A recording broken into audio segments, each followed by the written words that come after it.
Good afternoon and welcome to the Oahu Growers Forum for the Hawaii Floriculture and Nursery Association. I am Russell Galante and I will be the moderator today. I have a healthy group of panelists here that we're going to discuss some of the questions and issues that are facing the floriculture industry.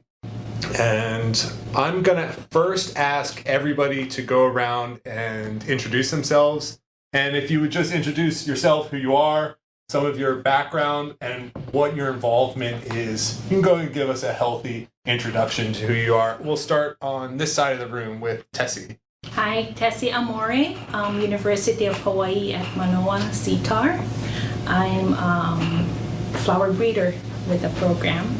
Okay, great. You mostly breed anthuriums right now, correct? The anthuriums and some orchids. Okay, great. My name is David Fell. I currently own Fantastic Gardens Hawaii.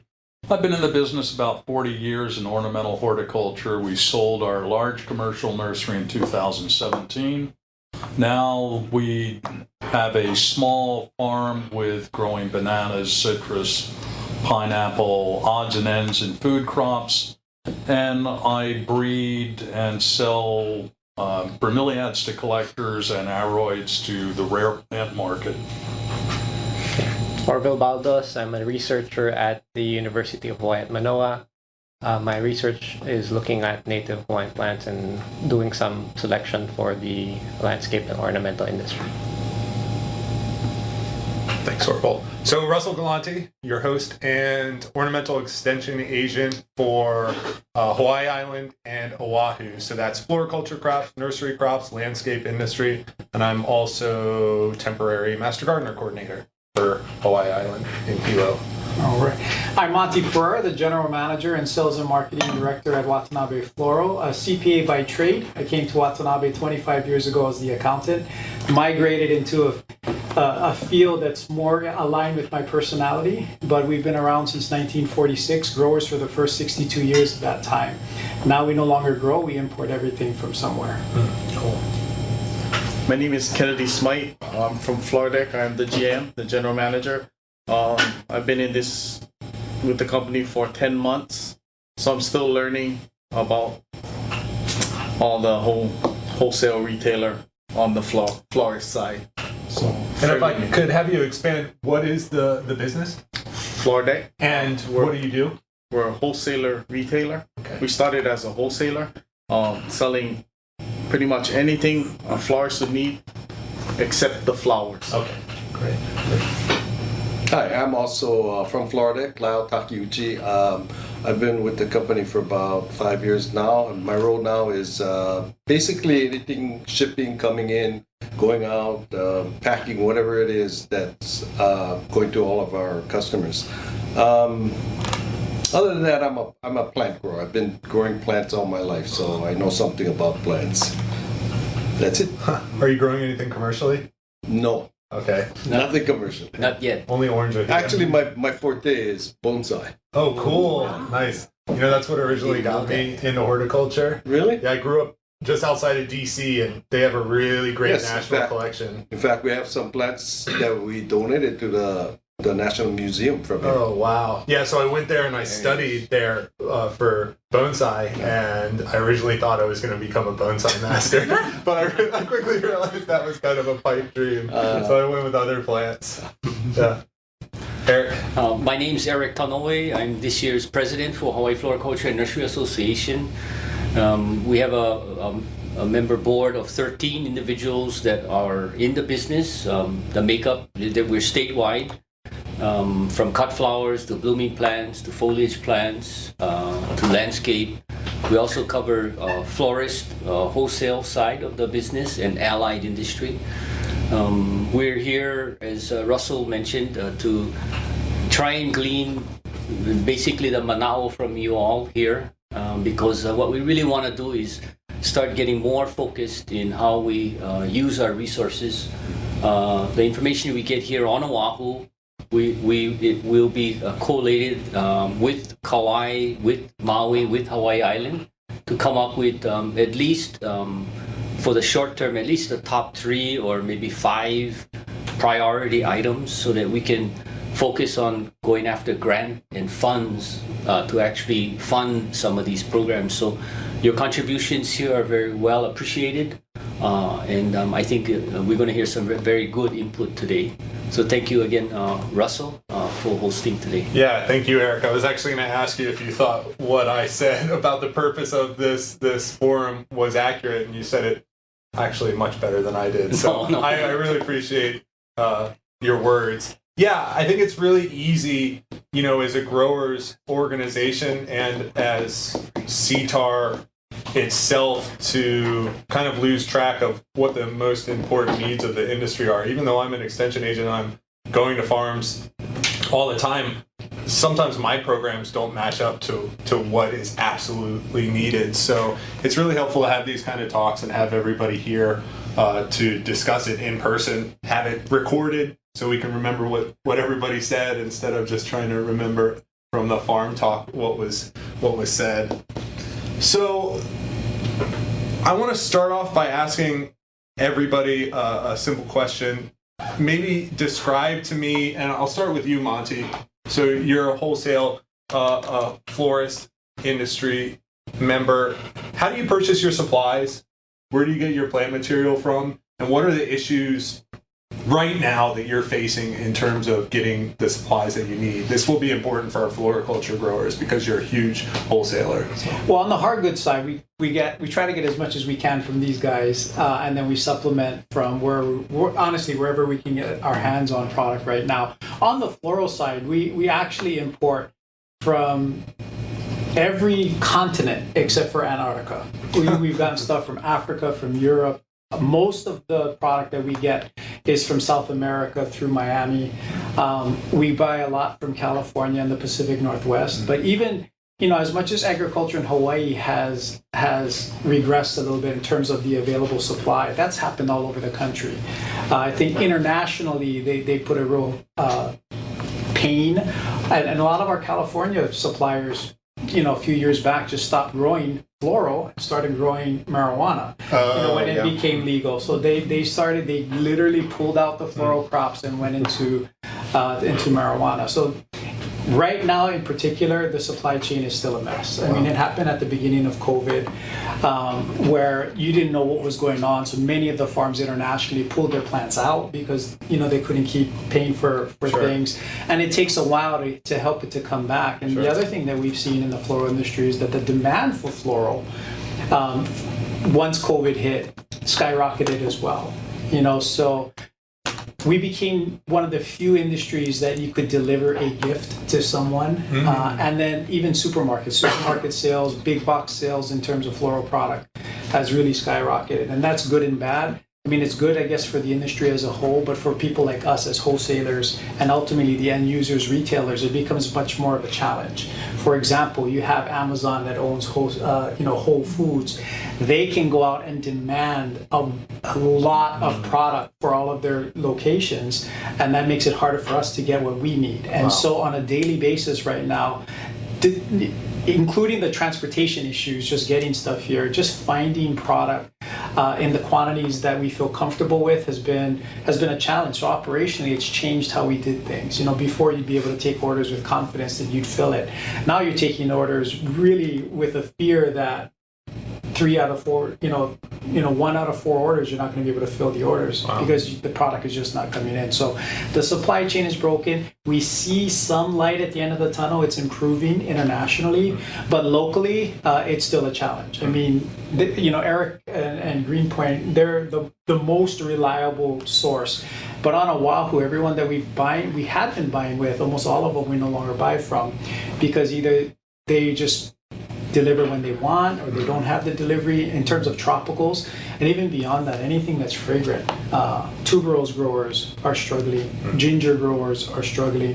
So you went through a graduation season where you finally had a graduation season after 3 years, and you were short the supply of all the product to make the fragrant lei and the other lei, and even the stuff coming in from Asia right now. You're seeing constant confiscations. Constant confiscations, causing them hundreds of thousands of dollars in the last 2 months. So we've been trying to work with Representative Case, and he's been trying to work with the Border Patrol, Customs and Border Patrol to figure out why all of a sudden such a rash of confiscations. But it's one thing after the other right now. So what do they say about the confiscations? Are they giving? Do they know what the number one? Well, and I I think the suppliers, what seems to be happening is that the suppliers claim that they're doing the same thing that they've always done. And then all of a sudden, the beginning of April, they started being hit with confiscations. So either they were getting away with it at some point in time, and now they're being more vigilant because there are pests. They're not just confiscating it for nothing. There are pests that are in there. So they're trying to work with what's going on in Asia to clean things up a little bit. But it's because it became to the point in June where they were seriously considering not shipping to Hawaii because it was so they're routing it through California. So it enters the country through California before it gets here. So And that's where they're confiscating? No, when they try to directly ship here, that's when they're confiscating. So they're trying to reroute it through California, which you get it in a lot easier, but it's another leg. You know? So with that, you're getting inferior quality product, and that's another issue to deal with. So it sounds like from a little bit of what you said, you're trying to find that Goldilocks zone between growers that are reliable and have enough product at the price that you want to buy it at, but aren't so large that they're getting bought fully by someone like Amazon. Right. So there's probably room in Hawaii for growth in terms of growers that would be the right types of growers for Watanabe. Oh, absolutely. I mean, I think ideally, in Hawaii especially, where there's such a pride with everything Hawaii, that we would love to buy as much of our product locally as we possibly can. We really would. But the options are dwindling, and I think that's one of the concerns that we have, is that whether it be the third or fourth generation sees that it's too much work and they're not interested in taking it over, or whatever the reasons are. I know for us, we grew for 62 years and we stopped growing because of international competition. We just could not compete growing roses against South America. That was from a price perspective, and then once the hotels in the Waikoloa Coast were built, we couldn't find workers because that's where our farms were. All the workers went down to the hotels, and you can't find workers and you can't compete on price. We realized we had to get out of the growing business, and we did that in 2008. I gotta tell you, at the Big Island Forum, labor was the number one topic of it. That was an issue for growers. Finding good labor that would stay consistently is a major concern, I think, across the state. So it's interesting that you said demand for floriculture products stayed high and maybe even increased during COVID. Did you see the same thing, Eric? Or did you have prices in the beginning, like March 2020, we thought for 90 days we would experience a shutdown. So we basically, we didn't lay off anybody, we didn't make any rash decisions, no cut wage and all that. We just cross-trained and moved people to the production end and stuff like that. But for us, it lasted longer than 90 days because our customers were asked to close.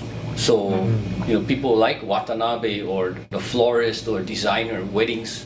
And as we got into COVID, when we really started feeling like, this is going to be serious. This is not just a 3-month or 6-month ordeal. This is going to be around for a while. I mean, a lot of our customers closed, and so we went down to like 10% of whole. And so we thought, wow, 10% of whole. This got really serious. But because we're integrated a little bit, because we're a producer, we're a shipper, and we do other things, we basically just moved our people around, and we took that totally, maybe not recommended approach, but we expanded. Because one of the things that we felt was eventually it's going to get done. And when it gets done, the market is going to, like what Monty guys is saying, explode. And if we don't keep our fields in shape, and if we're not going to be ready for it, we're going to miss the boat again. Sure. So we bit the bullet, we gambled. So when you mean expanded, last time I came over for an extension consultation was to meet with Neo on his new orchid house. Are you talking you're expanding in production size, or you're expanding in customer base? Well, all of the above. Yeah. Okay. We expanded in customers, but again, a lot of our customers were asked to close. Sure. So we had to find who we could sell to in this period of catastrophe. Yeah? Because we always thought we were going to get wiped out with a hurricane or tropical storm. Not a virus. Lava flow, not a virus. Not so, a virus. So, but basically we expanded 10 acres of production, and we bought a nursery next to us that was available, and they wanted to get out. And then we also diversified in tropical flowers and orchids. So we're like trying to do things with the labor so we don't lose the labor. Because we felt if we laid off the labor or cut wage, once we lost, because the labor that runs a nursery is very specialized. If you lose those people, you will never get them back. Sure. And so we didn't want to lose our people. So we did whatever we could to hang on to the labor. Labor for us was like, my father always told me, a company is only as good as its employees. And so we went with that lesson, yeah. So we did something that normally people wouldn't do. But we felt that was, in the long run, it was the better decision, so. Interesting. Yeah. Thank you. Yeah. So I'm going to ask Floor Deck, and then I'm going to ask you a question over there, David, regarding sourcing supplies and plant material. Yeah. What do you think has changed for you recently, either COVID or post-COVID, with getting supplies in? What are the biggest issues? I mean, what you guys supply to industry is important, but are prices increasing? Why are they increasing? What do you think the issues are there in terms of getting the supplies that people need on islands? Well, we have these same issues that Monte have, but ours is we're needed. They need things and we need to get it to them. However, with gas prices going up, so we got to get our stuff from mid-country, and it has to be trucked from one point to the docks, so it gets to the docks. Maybe no enough ships, or containers was a problem at one time. They couldn't get containers to put things in. So finally, when it gets on the ship and it gets to us, it's like a month and a half later. Wow. Yeah. So you really have to plan well. You have delays. Well, even at that point, we're still a small company trying to provide for Hawaii, and they're only gonna send us so much because they're in Hawaii, right? So I'm sure it's not their mentality. They try to get us what we can, but to a point, they're going, whatever's in the States is easier to get to. I'm gonna send so and so 2 containers. Hawaii, you get quarter of a container. Wow. So even then, trying to get it to Monte, and that's tough too, because we still Greenpoint. We have all these their suppliers that we need to try and help them get product to. So at that point, who do you give it to? Sure. And how much do we divide? Sure. Everybody's survivability depends on these products. So if you go and we get shorted, they get shorted, that's their livelihood too. Their employees, their labor, So, it is tough, and costs are just going to keep going up. So where do you think it could be addressed? Well, actually, it's just during COVID, everybody got wiped out. Yeah. 6 feet apart in a factory where they was probably standing 2 feet, right? And once you got sick, you was out for 10 days. So you figure out when factory get hit, half of their employees, now you're back. And now the production is just behind. So what do they choose? They're going to choose their number one product to make so that they can get that out. So are there products that you have a harder time getting? At one point was foam. Foam? Foam is very important to the flower industry. Very important. And it was just tough, and it became like gold, One thing I learned about people in Hawaii, if certain flowers were short on something and somebody else had it, they would share it with each other just to make sure that company would survive. And I think that's one of the greatest things about Hawaii is the culture of trying to help someone else, or trying to help them find it. If I can't get it, we can try and help you find it. And they were shipping things from Amazon or wherever, and the product was like, oh my, it's cheap. they send it. The shipping was twice as much as no. So even that is kind of Yeah. crazy too, but they needed it. They really needed it. So Yeah. what can you do, right? Yeah, and luckily you can try to pass on the expenses to ultimately the customer, but you don't want to keep just increasing prices. Right. You can only justify it so much. Yeah. Okay. Thank you for that. Yeah. David, I think I've wanted to ask you this question for a while. What is your history? You've been doing this, like you said, how many years? Well, since the mid-70s. And I've always daydreamed of being a plant guy in the mid-70s because it seems like a lot of people were getting to run around and find plant material, cool plant material, bring it back and start growing it. What was your experience in the 70s and moving into present day regarding being a nurseryman, getting plant material, and how has it changed for you being able to get plant material? Because I've always understood that part of being at the leading edge of something like floriculture as nursery is getting the next new hot thing. And I see it being possibly harder and harder to do that. And you being a I don't think specialty so. grower, well, please tell me. Well, mid-70s was one of the first plant booms in the U.S. And it was good and really good in the mid-70s. And, I was in between college careers. It took me 13 years to get a degree, and I had a very good time along the way, and ended up with a degree in horticulture from UH. And on the mainland, when I started out in the business, I was buying from greenhouses and selling to retail stores. And Where I at? wanted to become in Pennsylvania. Okay. And I wanted to, I'd been to University of Hawaii twice previous to that part. And then I came back here and I got a degree in horticulture and wanted to become a grower. And so I started out growing, and I didn't have any money, so I grew things from seed.